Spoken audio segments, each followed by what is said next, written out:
everyone. I may not have the best service tonight because we are in Temecula. And let's see, I'll show you the view. We're sitting in the parking lot because we just got some food. And we don't have very good service at the barn where the horses are. So I thought I would try to do the Facebook Live from here. And hopefully we have good enough service. We have a few people watching, Amelia and Kari. You can let me know if this sounds okay. But anyways, we're here sitting in the car. And my wonderful husband is finishing his dinner. So maybe when he's done, he will come over here and help answer questions for tonight. I came down here with 3 horses to ride with Hinnemann. So we had 3 awesome lessons today. And let's see, Harvey was really good. Kensington, we worked on the flying changes. And I also have Natasha down here. I would say that the theme of what we worked on today was really trying to get the passage a little quicker to where the horses were passaging in the tempo of the piaffe. And no, he does not have COVID. Do you have COVID, honey? I have COVID. Everything is COVID now. No matter what I'm doing, I've got COVID. He doesn't have COVID. He's just choking on a bean or something. So anyways, we were working with the horses today on trying to get the passage quicker so that they're basically passaging in the tempo of a piaffe. Because a lot of times what happens is that the piaffe needs to be at a quicker tempo to get it on the spot. And then the horse, if they go out into this big and slow passage, it makes the transition really difficult back into the piaffe. So if you can get the tempo of the piaffe and the passage to be almost the same, then that makes the transitions into and out of the piaffe, like piaffe to passage, back to piaffe, much easier. So we worked with that with Harvey and then also with Natasha. So basically trying to make the passage shorter and quicker instead of like so big and slow. Because really what you want is you want to have piaffe on the spot to forward half steps to a small passage and then to your big passage so that transition is really smooth. And that's how you get a 10 for your piaffe passage transition. So let's see, we have hi Sylvia and Joellen. Hopefully you guys can see us in our moonlit Facebook Live. What did you learn today, honey? Maybe I should sit closer to you and then they could see you too. I was paying a lot of attention to how he was using the sticks when he was working in hand. How was he using the sticks? About where the placement was. And they can't really see us. Hi guys. Oh, there. That's my husband. He was I was the driver. I drove, and I'll drive tomorrow in the rain. And then I was the groom, and then I did other things too. And the videographer. Oh, and the video, yeah. You have to have a good support team, right, honey? I told him when we were first dating, I said that the horses come first. So No. I can quote it. This can work as long as it doesn't get in the way of my horses. Okay. That's how it was. That was maybe a little nicer than the horses come first. Yeah, this can work as long as it doesn't get in the way of my horses. So, anyway, but yeah, I was watching with the use of both sticks, one stick, and the placement and when and the timing of that. Yeah, he's amazing. I would like to improve my skills, my ground skills with that too. Yeah, because he can touch them on the hind leg and touch them on the front leg, and his timing is so good where you want to touch the horse with the whip right when they're about to pick their leg up off the ground, because that's the only time that you can actually influence their leg. So yeah, his timing is just incredible. And it was also really interesting because he was telling us that back, I guess in like the 70s and the 80s, the professionals weren't allowed to compete. You had to be an amateur. Yeah, so basically you had to be an amateur if you wanted to go to the Olympics in dressage, because he was telling me that he stopped competing when he was like 40, and I asked him why, and he said because he had to coach and he had to train people and make a living at it, so he couldn't be in the competitions. Very interesting. Let me see if I can improve the light situation here. Oh, that's even worse. The flashing. Well, if you get the other bars on it, make it 3 bars. It won't. I don't know. There. Oh, is that better? Can you hold the light? Well, I read the questions. Maybe we should turn off this backlight. Okay, let's read questions. Okay. We have some good questions from you guys. Oh, yes. Question number 1 is the canter leg yield. Okay, shine it back on my face. So someone was asking about whether or not canter leg yield is a good exercise. And we had a little discussion already about this. But basically, canter leg yield is a good suppleness exercise. Like you see, Carl Hester uses that a lot. And you can either do it off of your outside leg or off of your inside leg. So if you do a canter half pass or canter leg yield off your outside leg, it's basically like a canter half pass with no bend. You can also do the leg yield. Sometimes I'll have people do this in the canter, like where they go up the quarter line and then leg yield their horse over to the rail. But you just want to be sure that you do it really gradually when you do it this way and that you don't kind of throw your horse over to the rail. So yes, the idea of a leg yield in the canter can be helpful, but Herman says Right. Because it just helps your horse get more laterally supple, so that's great, and it makes your leg more meaningful, and you can influence the hind leg better. It's just that, and everybody understands what leg yield at the canter is, and I have ridden with my coach, and she's called it leg yield at the canter. Technically, you can't leg yield at canter because the footfalls don't work. You can only leg yield because, by definition, the leg yield, the inside legs are crossing over the outside legs, and in canter, when you're doing your leg yield, the horse has to jump over because the sequence of footfall. So just a technical note, it can't actually be a leg yield, but we all call it that.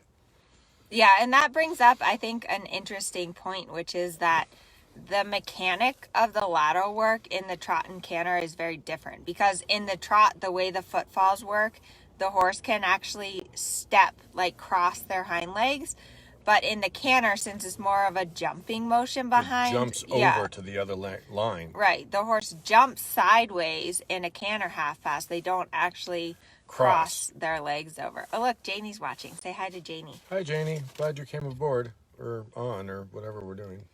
Okay, next question. I can only ride 3 times a week, and what are your tips to make the rides most productive? One thing that I would say is that it's really important, if you can only ride 3 times a week, to make sure that the horse gets out on the other days. So, that it goes in the turnout, or that someone gets it out and lunges it a little or hand walks it a little, so that way when you get there, the horse isn't just like totally nuts. What's your advice?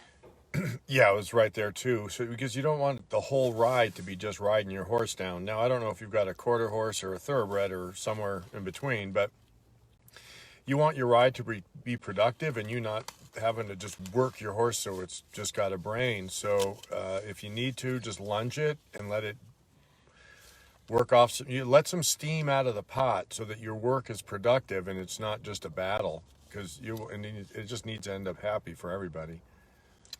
Okay, next question. Samantha, I can see it. Okay. Samantha is having trouble with her posting trot, and she says that she needs more energy in her posting. So my guess, Samantha, is that your horse needs more energy, because sometimes what I see happen is that when the horse isn't going, like when they're not going on their own, and then you try to post, the horse just walks or doesn't stay trotting.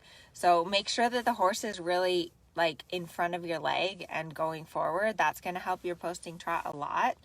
And then the other thing that I say for the posting trot is really think about like pivoting around your knee, so that, you're coming up and down out of the saddle.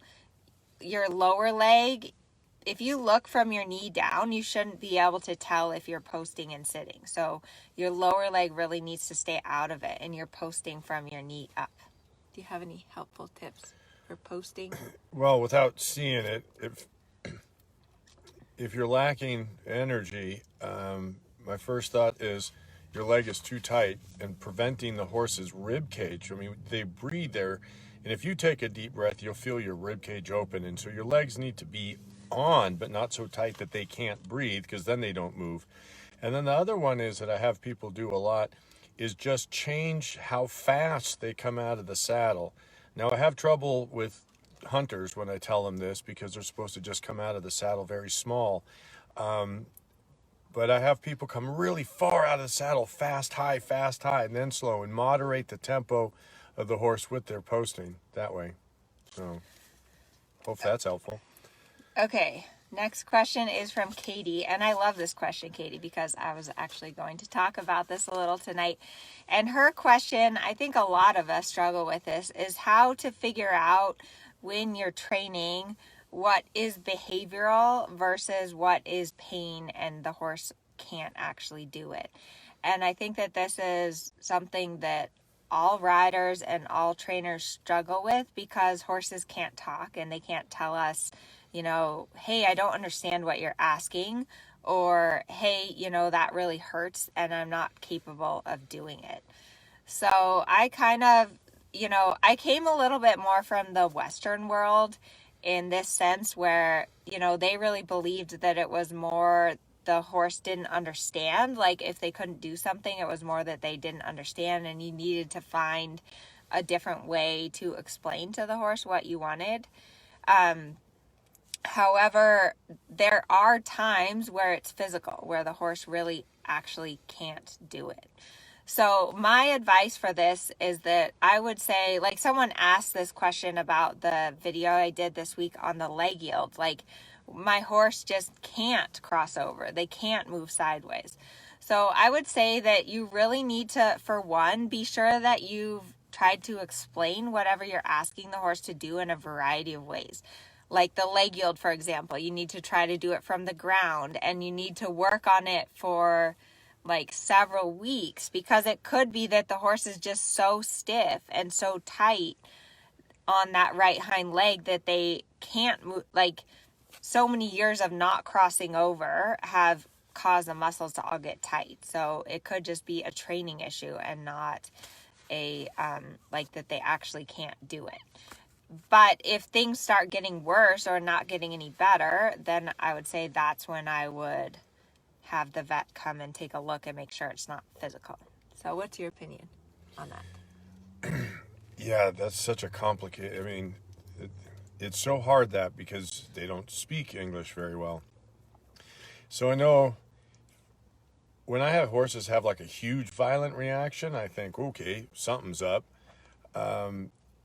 If it's, you know, chronic and every day I come and I have the same problem week in and week out and my horse doesn't look lame, then it's like, okay, it's been going on for weeks. My horse isn't lame. And I've had my vet come out and double check and make sure that my horse is actually fine more than once. And he's been actually more than fine. I just had to learn how to ride better. And so sometimes the vet comes out, finds something. Sometimes the vet doesn't come out and find something. And then I'm still left with fixing me. And each situation's different in that way. My guiding thing on it is if it doesn't go away for a few weeks, all right, I'll double check with the vet, and then it's me. Yeah, and it's, you know, I've seen people that like blame everything, like every time they have a training issue, oh God, the horse is lame, call the vet. But, you know, so there's kind of a balance. And I think it's also important to consider that it's like imagine if you wanted to become a gymnast and you were going to learn to do the splits. It's not going to happen on the first day. Like it's something that you're going to have to work at, stretching your muscles like little bit by little bit every day. And so your horse is kind of like that. Like if you've never asked them to do a medium trot or to do a leg yield, it's not going to happen the first time you ask. That you need to keep stretching and getting the horse stronger and more fit for it. So, you know, just keep that in mind. If it's like, you know, your horse is doing beautiful leg yields and one day they come out and they cannot do a leg yield, then that's a different thing. Okay, next question. Claire has a question. How do you get comfortable with the canter? You go first. Like if you're worried about cantering, you're afraid to canter. You should just get lunged at the canter, because fear makes really bad decisions for us. And so if you're tentative, you're going to grab with your hands, because your brain to hand pathways are really, really well formed. Okay. All day long, we go brains to hand, brains to hand. I need a sandwich. I need to open the door. It's all brain hands. It's only when you're sitting in the saddle that you go brain to butt. And so I it's like not that. real natural. And so the only way to make those pathways, you got to, like the road in a forest, right? Some pathways are really well worn, some are kind of overgrown. You've got to make the pathway from your brain to your bum really well worn. And it's difficult to do when you're grabby and scared and grabbing your hands, because that's what every part of your body is telling you to do. And the way to break that, the easiest way to break that cycle is, if you're not 12 and riding bareback in a field, is to get lunged. Good suggestion. I also, it's hard, like if you don't have an instructor, if you don't have a horse that's good on the lunge. One thing that I really get people to do if they're afraid to canter is sometimes I find that making them trot really fast, like just faster and faster and faster until you're almost trotting the same speed as the canter, that can be really helpful. So it's not like such that you just get comfortable with going faster. I think sometimes that helps both the horse and the rider. All right, next question is from Millicent. I think that's how you say it. Okay, favorite suppling exercises? Leg yield. Leg yield. I like serpentines. One of my favorite exercises is, I guess you could call it like a ribbon candy or a German serpentine, where you make really tight turns and like the turns like fold back on themselves like ribbon candy. So it's like left and right and just getting the horse bending both ways. Do you like Well, I do the ice cream cone. Yeah. I love the ice cream cone. Yeah, Herman always likes to do the ice cream cone. The ice cream cone is in first level test 1, where you go from E to X, half 10-meter circle, and then back to the rail in the corner. That's a good one too. Yeah, I love the ice cream cone. All right. Paula is having trouble. She's losing impulsion in her shoulder in. So, first guess is, okay, if the shoulder in is brand new to your horse, you're going to lose some impulsion, because the horse is like, put my feet where, how, what, huh? And so until they learn that, there's the learning curve. So, I mean, if you've been doing shoulder in for a year and then started losing it, then my second thought is, okay, you're losing energy because you don't have enough outside rein to contain it. So turn it into more like leg yield down the wall, and make sure that in that leg yield down the wall that you can keep the energy going in that. And if you don't know the difference between leg yield and shoulder in, it's in the rule book. That's a good point. It's fun to do these with you because you have like different ideas than I do. But definitely, I think her mom's point, a lot of people, when they go to do shoulder in, they overbend the horse in the neck, and then that can cause you to lose impulsion. But some exercises I thought of, one would be to do like shoulder in to medium trot is a really good exercise, like where you do shoulder in, maybe to B, E or B, and then medium trot across the half diagonal. That's a really good exercise. Another one is sometimes to do your shoulder in rising trot, because often in sitting trot you kind of tighten up and hold. So that's another good exercise to get more impulsion in your shoulder in. Okay, next question. Oh, Linda has a question. She wants to know what our favorite sweets are. which is funny because we just had we just had Mexican food, and now we're gonna go across the street to the grocery store to get some dessert. What are you getting, honey? So my favorite sweets, glazed, the old-fashioned glazed buttermilk donuts, Milky Way bars, any Hershey's just milk chocolate's good. I like fruity ice cream. Mother's iced oatmeal cookies, but they don't make them anymore, so I buy the Vaughn's brand now. Yeah, no, I like sweets. What about mint chocolate chip no mint, ice cream? no mint, no dark chocolate. Oh, I don't like medicine and I don't like mint. Mindy's watching. By the way, Mindy, I ate all the dark chocolate because he doesn't like it. So that was a great gift. Thank you, Mindy. Oh, and on that note, Levi's still eating the seahorse. I didn't know she was watching, but seahorse is still. Yeah, so my favorite sweet, I don't know. I really like chocolate. I like cookies. I have a really bad sweet tooth, but I try not to overindulge because my horses won't like that. I eat a package of cookies. She has half of one. Okay, back to a serious note. Michelle wants to know when to introduce counter canter to a young horse. Quickly. No. Sorry, I'm laughing at my own joke. COVID. Yeah, I've got COVID. As soon as you can, really. When you can make a turn and the tempo's not changing, just start. Take it up to the quarter line and back to the rail. Then you take it out to the center line and back to the rail. And when that's starting to feel real groovy, the horse is understanding, ooh, then you just go across the diagonal and ride the short side and come back to the true lead. It's not like you got to wait a year. Yes, I do think though that you need to, like, your horse needs to be able to pick up the left lead and the right lead. Like, they need to know, okay, when we're going left, we canter left. When we're going right, we canter on the right lead. And you need to have enough balance in the canter that you feel, because what you don't want is, you don't want when you go in the counter canter that the horse just gets like faster and running on the forehand and out of balance. You want them to keep the same rhythm and keep the same uphill balance. And so, like, if you feel like when you go into the counter canter that the horse just is getting faster and strung out, then you need to go back and do some transitions, like trot, canter, trot. I like to even introduce the walk canter transition before you do a counter canter, like all the way around the short side. So like before you do a 20-meter half circle in counter canter, I think you should have your horse doing walk canter transitions, and you should also be able to do a 10-meter circle in true canter.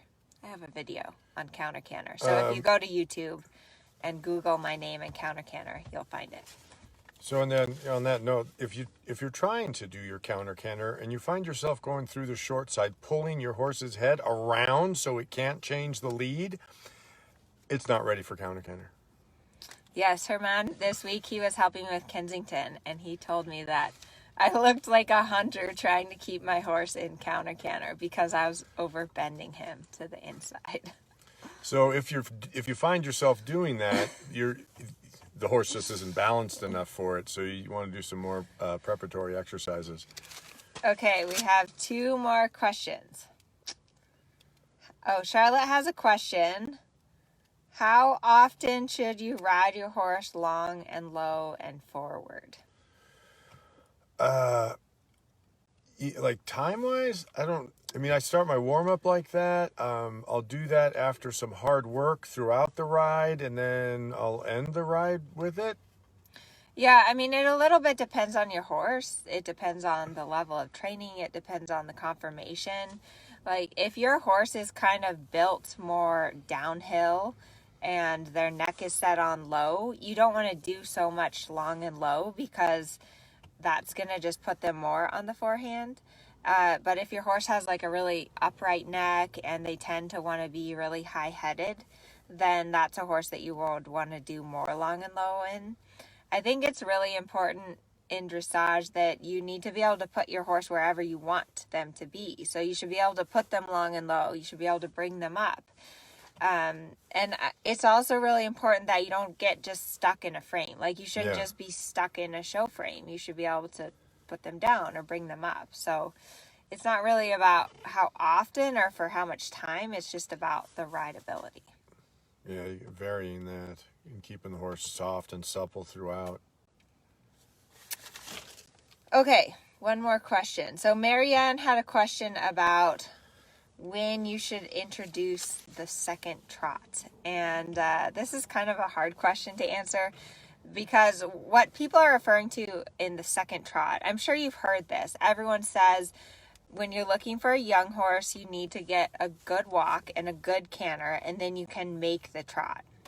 And what they mean by that is that you can kind of like manufacture a big trot onto a horse that has just a normal trot. This is a process that takes like many, many years to really develop.